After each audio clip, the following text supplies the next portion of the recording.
Hi, I'm Lesley Gold, and I'm here today chatting with Christa Quarles on a topic I'm really excited about. It's about women in sports and how sports shapes so many leaders.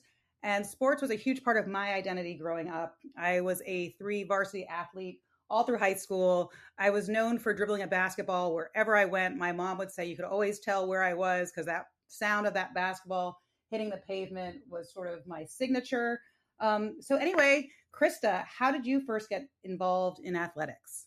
Well, first of all, I feel myself as a complete daughter of Title IX. I Mhm. have four older sisters who probably had equal athletic capability, but they came before Title IX and I was after. And I think therein lied the difference.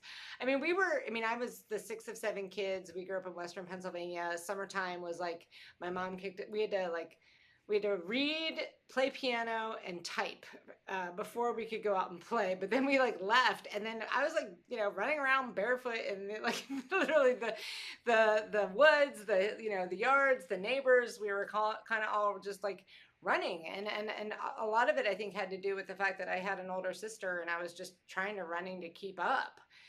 She was 5 years older, and I just didn't want to be seen as less than. So she was going to climb the tree. I was going to climb the tree. If she was going to run across the, wobbly log on the creek, I was going to do it. And so I think it was just a sheer desire of keeping up with the environment around me.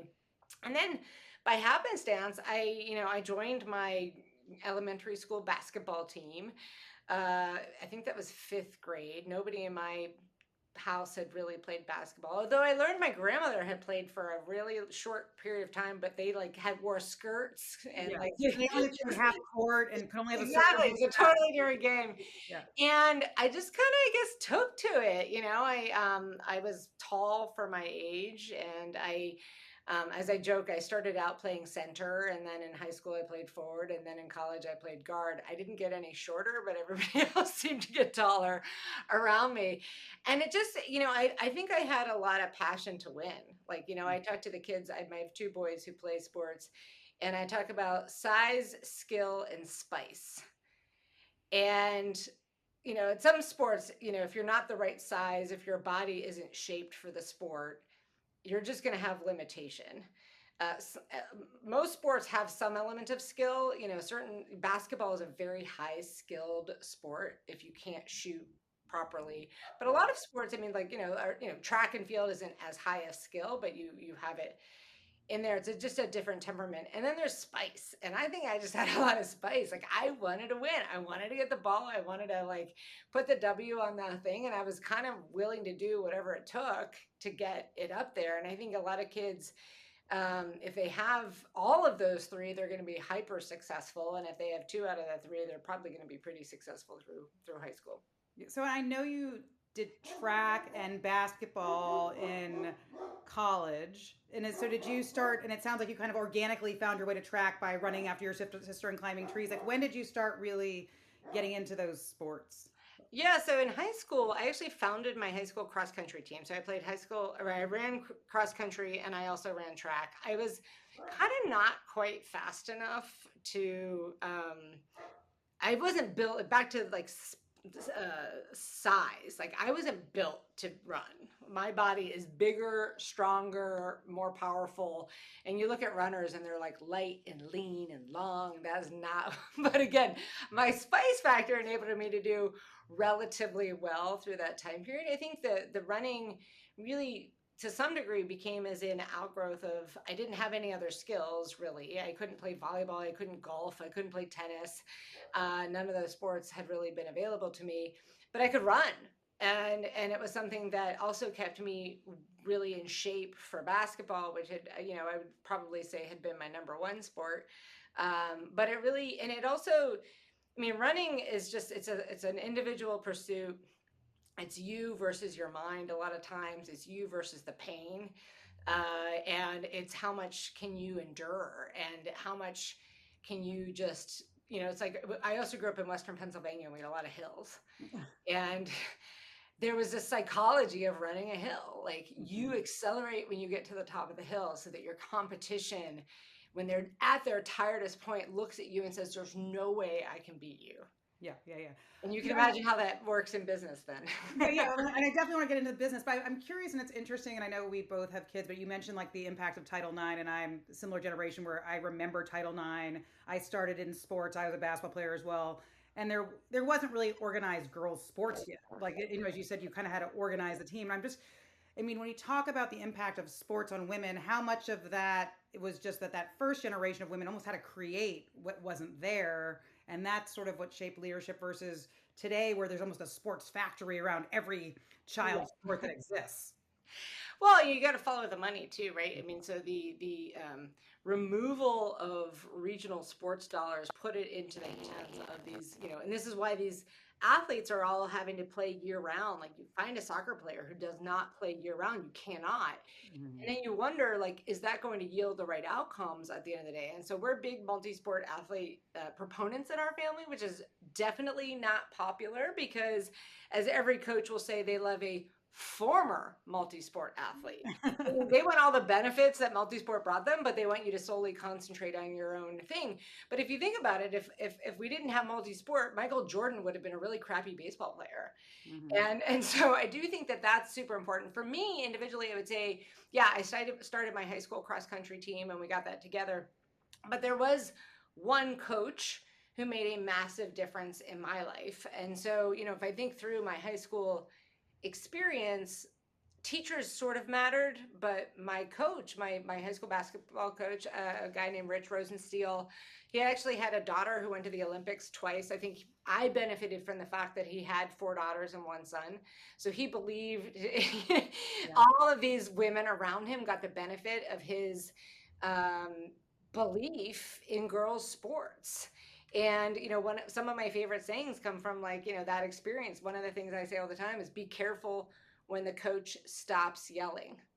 Mm-hmm. And Rich was a yeller. He would yell at me all the time, but his expectations were so high for me. Like I believed because he believed in me. And that experience was such an incredible, fast forward, my dad passed away a couple of years ago and he went to my dad's funeral. And I swear to God, he goes, do you remember that one game? And some are saying you scored like 38 points. And he goes, I still have the tape if you want to look at it. This is 40 years later, not 40, it was like 30 years later. And he still remembers the game. He still is invested in my success. He still cared about the detail. And I think, that kind of experience where, if I think about it, it was like, he was kind of my first boss. Like I showed up, basketball kind of became a job. And it showed me to be on time, showed me to be prepared, taught me to lead a team, taught me to kind of stand up when I thought I needed to stand up to an adult. It just had all of these life lessons wrapped around that I had no idea were happening when they were happening. Yeah, well, it's funny when you say when the coach stops yelling, get worried, which means like someone's not invested. But the idea of being yelled at, I think, especially as you look at business and conflict, tell me a little bit about how that prepares you for I think relative to other women, where it's sometimes people would say oh, they didn't like me, it's very personal versus yelling is just part of the interaction. Well, and I think the benefit of playing hoops, I guess, too, is just, yeah, you're constantly in these it's a rough and tumble game. You get in there and you if you want to get a rebound, you got to be willing to get hit, right? So you kind of go into that knowing all of that is happening. And I do think that, and I played sports throughout the entirety of, so I played basketball in high school and college. And then when I left college, I played on the Merrill Lynch men's basketball team. Actually, one of my favorite stories ever is I was basically, I think I was the only woman on the team, and I got dunked on, I think by a Bear Stearns player or something, because we were playing the Wall Street Athletic League. And I remember we were at the foul line standing next to each other, and I was like, what is wrong with you? I cannot believe you dunked on a girl. I cannot. And so I basically kind of took him out of the game, got him in his headspace. Yeah. And it was all very by design. And then I went to, HBS and I played on the men's basketball team there too. And I think what happened for me was like I got so comfortable playing in a field of men that when I showed up into the workplace that was dominated by men, I was like, yeah, go for it. Let's go. Like Mm-hmm. whatever you want to do. And sometimes to my own detriment as a leader, by the way. Like I would say that I lost parts of myself in that journey too. Like I became a hardened, grizzled, tough version of myself that did not always serve me. So I think what was good about it is in the era that I came up, in the business environment that I needed to survive in, sports gave me everything that I needed to be able to do that. And once I got to the pinnacle, had to rethink everything that I thought I knew. I had to question every leadership lesson I had learned, because then I realized, oh, this might not be the best way to get most out of the most people. Mm-hmm. And so it really has been a massive journey for me from my own individual experience, but then ultimately how I lead.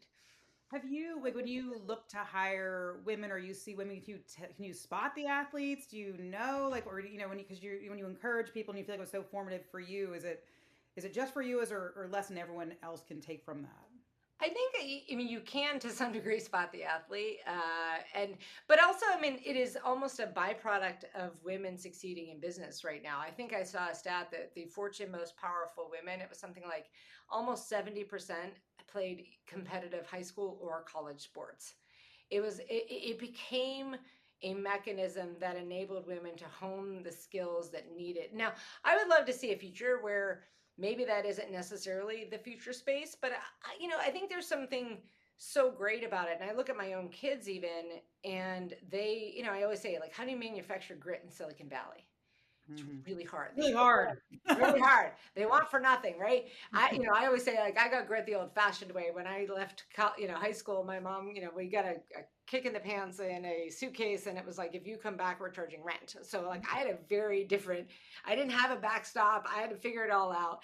And now like these kids have to learn how to lose. They have to learn how to pick themselves up. In sports, they know what it feels like to have to train, to do the boring parts, the 10,000 hours, and so I think that's the thing when you look at an employee and you see somebody who's just willing to put in the work to Hmm. get to that other side. I mean, a lot of, those early work years for me were all, they weren't glorious. Like, and I endured because I was used to just putting in the effort to get the reward. And I think people who have been dedicated to a sport learn how to do that. Yeah, yeah. And you mentioned learning how to lose. And I just want to, and you were obviously very successful high school athlete. You went on to college and you were both track and basketball varsity at Carnegie Mellon. And, so I think, and you mentioned like girls who are on the fence thinking about getting into sports, you should do it. And if you're thinking like, well, I'm just not that good. Like you were obviously a talented athlete and you mentioned losing. And I feel like as a much a more middling athlete than you were in my success. But I realized recently, like, God, I lost a lot. Like I wasn't a really bad, like all my teams sucked. I think I like probably won a total of maybe 10 games in like three different varsity sports over the course of 4 years. And I was like, I became really good at losing. And so that doesn't bother me to feel like I've lost something. And it doesn't, it was the training and the competing that really excited me. So I wonder, for the people who may not be as athletically gifted or like, why do it? And tell me about a losing experience that you've had that kind of translated into success. For sure. Well, first of all, I mean, there's a Michael Jordan video where he outlines how many games he's lost, how many shots he's missed, how many game-winning opportunities that were put into his hands that he didn't get. And so the reality is, like, if you are trying, you are missing. Wayne Gretzky, you miss 100% of the shots you don't take. And so, like, there is an element of I lost all the time. And by the way, again, like on cross country, so I ran cross country in college, and I didn't I kind of walked on the team. I was not. There were the girls who were like flight of foot and were running their whatever 16 or 17-minute 5Ks. That was not me. Like, but I just and so I never won a race in cross country in, in college, certainly. And in basketball, like, we won our like Western, we were talking about the state championship. My son just won the state championship for hockey here in California, which is Congrats. nothing ever. And I told him, actually, I was like, I was kind of sad for him, because I was like, you're going to be chasing this the rest of your entire high school and maybe further career, because I never won a state championship. And I think, it's not just about the state championships, but it's like, it's about the game you were supposed to win and didn't. And then to me, it's about that regrouping process. And and that feeling of like, I gotta just get back out there. And the falling down is something, man, if you just get used to it, like, because everybody falls. And if you build muscle memory for falling and getting back up, it's the getting back up that is so powerful, because you sit there and you fall and you go, oh, I'm down. Okay, this stinks. This hurts. But I know I'm getting back up. There's no doubt in my mind. Every time I fall, I'm getting back up. And I think that's the thing that kids learn. I mean, I remember my older son, he was on a box lacrosse team, and they went and played in Canada when he was like 10 or 11, like it was a national team. And they got out there and they got thumped by the Canadians, like just trounced. It was like 17-2. And he's like, this stinks, Mom. And I was like, yeah, it does. I was like, feel that. I said, and now get back out there. And I think that moment of just like, ugh, because the minute you get back out there, you see what's possible again. And I like what is so sad for me are people who never go for it or take the risk or try, or because it's like we're all failing. I fail every day, every week. All the time. But the muscle memory was like, all right, I want to get back up. And it becomes part of the iterative process. And then you start realizing, oh, like I'm going to just keep getting myself. The worst possible part, I always talk about this, is that stuck state. Like, I talk about this, I had this one job. It was the worst professional year of my life. And the problem was that I just should have, like, I had always figured out the success condition. I could juke or jive, I could, move this way or that. And sometimes you can't. And when you have to realize, like, you're just stuck. And the part of, like, you just let yourself fall, preventing the fall is where most people get hung up, because they're so afraid of the fall that they prevent the fall. But the fall is actually the next step to getting back up. And I think that's what sports really taught me. It was like, okay, the minute I get down is now you can't get back up if you're like almost to the fall. You can only get back up once you've fallen. And I think just knowing that instinctively and at the muscle memory level, it can change everything. So how is falling different than failing? I think it's the same. I think, I mean, it's like, because, well, I mean, and what is failing? Let's start there, right? I mean, to me, nothing is final. And, every one of my quote unquote failures in life have actually been a door opening to a new, unbelievable experience that I could not have predicted for myself. And so I like it more falling than failing, I guess, maybe to some degree, because it's like failing is a moment in time. It's a snapshot. It's like I lost that game, but did I fail? In my career, did I fail? And so for me, it's a fluid thing more, like, it goes back to then, like, what you want to say when you look back, what's your legacy? And it's like, I tried a lot of things. I went for it. It was who's the guy who wrote the book on regrets? The biggest regrets are not the thing that you did. It's the things that you did not do. Yeah. And I think that's the message I want, anyone who just tries sports is like, try, figure it out, fail, get back up, fall, learn how to, and then try and sample things too. I mean, I think that's the other thing is, you may not find the thing that is your thing for a little while, but just do something, because I think it will all kind of steer you in this direction that is ultimately going to, be a return for you. And obviously, sports is a huge part of your life. You're a boy mom, so encouraging your boys to play sports. Do you feel like sports helps boys and girls equally? Like, that was that first generation of women who were most helped because they hadn't played before? Like, how does it? It's something that helps all I equally? mean, yeah, I mean, I think, it's like when, play like a girl is a compliment, right? I mean, I think that's at the end of the day, And yes, my two boys are sporty, but like they kind of like, I always, people are like, oh, it's so great that your kids are so athletic. I'm like, it's not that they can be, they have to be. They're so like, otherwise they're like border collies. I was like, if they haven't been exercised and eaten well, like they'll chew the furniture. And so like there's just an energy level that you just have to like find a sync for. But it is equally important for girls. And, you know, one of the things like our lacrosse, like there's a lot of just, you know, these girls are so skilled and they can, you know, they're not hitting at the same physical level, but, and I think that interplay between the two is so amazing. And then watching, for example, like, our women's soccer team in this country and watching them get equal pay and being able to navigate, because they're awesome and they're fun to watch. And I think that's part of the, the evolution. So I'm a boy mom, but I just also think like just moving your body. I mean, kids have a higher rate of depression today than they've ever had. And, one of the first, antidotes, honestly, to even being depressed is to move your body. Mm-hmm. And yes, sports can be a systematic way that you learn to build the habitual nature of it, but it doesn't even have to be like, do you have to compete? Just figure out a mechanism to consistently move your body, and that will help your mind and it will help your soul at the end of the day. Yeah, well, and I think it's interesting, and again, the sports culture around youth sports and like this kind of like you're lucky your kids are so athletic, and I think what's interesting is I said I was a sort of not so great. I mean, I was a high school basketball player, a kind of shitty, college basketball player, but to my kids, I always say, well, you were Division 3, you weren't very good, and like they like to tell me that all the time.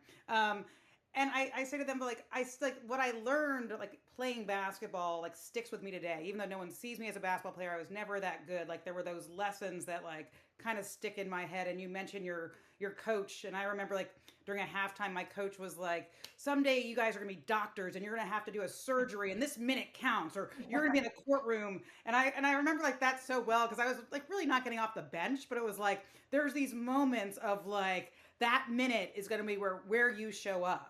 And I'm wondering, like, is that the same with you? Like, where you kind of play that in your head, like a Rocky movie? Well, and by the way, I played Division 3. Carnegie Mellon was a nerd school. I had opportunities to go play Division 1, but I I went. won't tell my kids. Don't worry. Well, I'm like the whole point. Like there, like at that time, there was no WNBA. Not that I would have ever been able to play in it, but like the dream ended. I knew at the end of college, it was all about education, education, education, and again, it's like it's about how do you create these life experiences for yourself. So again, I never considered myself to be the most gifted. I mean, maybe this is like, kind of the Amanda Duckworth kind of thing where I just viewed myself as a hard worker. Mm-hmm. Never, ever, ever felt like I had talent, not for a minute. And I think that is also another thing where it's like, hard work beats talent when talent doesn't work hard or whatever that stupid saying. I mean, we have so many sports sayings, right? So, but like, I think there's an element of like, I never felt like I was talented or gifted. I wasn't super fast. I think the only thing I had was like just grit and desire to win. Like I just wanted it so badly, and partly because I came from this like crazy large family, and like it was just how do I get noticed in this environment. But I do, yeah, like I don't know if there was like some seminal like you're gonna be, but I always knew it was fleeting. I guess I never believed that my sports was going to be my forever thing. And now what do? I mean, I hike with my dog and listen to audiobooks, and I do yoga, and like there's nothing that even resembles that yet. I'm so grateful for the gift of movement and the connection to my body. I'm a 23-year Iyengar yoga student, and we always talk about the path to the mind is through the body. And if you can't get that right, you're always going to keep getting stuck. And so I think for me, it's actually led to this incredible spiritual evolution, honestly, for myself. I'm definitely not a religious person, but I think it's more of how do I connect with my mind, my body, my spirit? How do I, get to a place of solving problems? And if your body is stuck and slow and closed in, it can't do the things that it needs to do. And so like I've called operating a full body contact sport, because it's like you got to keep moving, like. And so all those things have yielded all of these results kind of later on in life that I don't think I could have ever predicted, and just so grateful for that as the early part of my journey. So you don't have to win a state championship. You just need to be in touch with your body so that you can ultimately be in touch with your mind and your body. I love the wisdom. And so, in the last minute or two, any other great coach slogans or sayings that you find repeating in your head to inspire us all? Oh shoot! I should have thought of this ahead of time. But I mean, I think that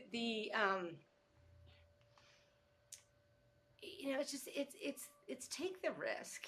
It's really boils down to that, because it's honestly, like, life is, I'm hitting 50 this year. Maybe I'm getting very philosophical too because of the sort of middle of life.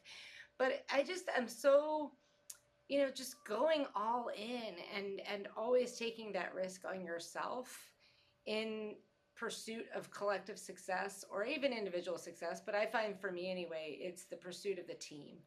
Like, me as a leader, as a CEO, it's when the team wins, I win. And that is the thing that I will have forever taken with me from my sports.